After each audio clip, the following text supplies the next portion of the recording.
Hali ya taharuki ilitanda katika kisiwa cha Amu, kaunti ya Lamu, baada ya afisa mmoja wa idara ya upelelezi wa makosa ya jinai DCI kujeruhiwa na kijana.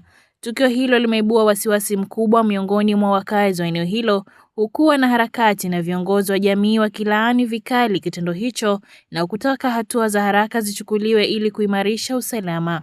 Wakiongozwa na mkurugenzi mtendaji wa shirika la Vocal Africa, Hussein Khalid, wanaharakati hao wamesema matukio ya ukosefu wa usalama yanayohusisha vijana yamekuwa yakiongezeka katika kaunti ya Lamu. Wameitaka idara ya usalama kuimarisha operesheni zake na kushughulikia changamoto hiyo kwa haraka. Kwa muda wa miaka sasa, masala ya vijana kujiunga na magengi, kutumia mapanga na visu kuumiza watu hapa Lamu imekithiri sana. Tumeona machifu wakiuawa, tumeona vijana wakikatwa miguu, na sasa hata maafisa wa usalama wanaingiliwa na kupigwa visu. Hii yote ni ishara ya kwamba usalama umezorota katika maeneo ya hapa Lamu. Kwa hivyo lazima tushurutishe vitengo vya usalama, hasa Wizara ya Mambo ya Ndani. Tumeona vile Murkomen akitembea sehemu zingine wakiweka mikakati ya kutosha kumaliza masala kama haya. Kwa nini hapa Lamu hawawezi kufanya hivyo?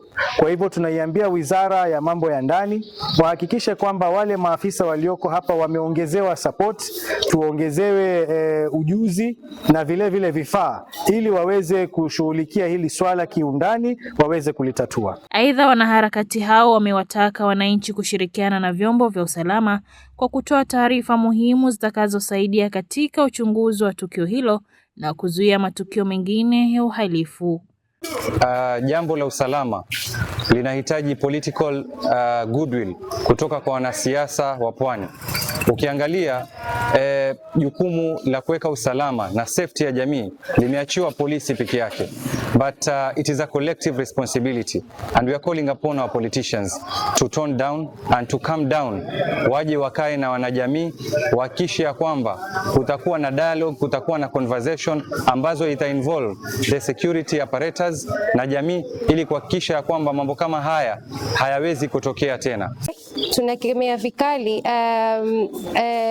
masala haya ya mashambulizi kwa maafisa wa usalama, na pia vile tunaomba jamii waweze kushirikiana na maafisa wa usalama ili kuweza kuhakikisha kudumisha amani katika kaunti yetu kwa jumla. Ni lazima kila mwanajamii aweze kuandama sheria ama kuandama baadhi ya vipengee katika katiba yetu ya Kenya vinavyosema ni kwamba lazima mwanajamii lazima ajali maisha ya mwanajamii mwenzake.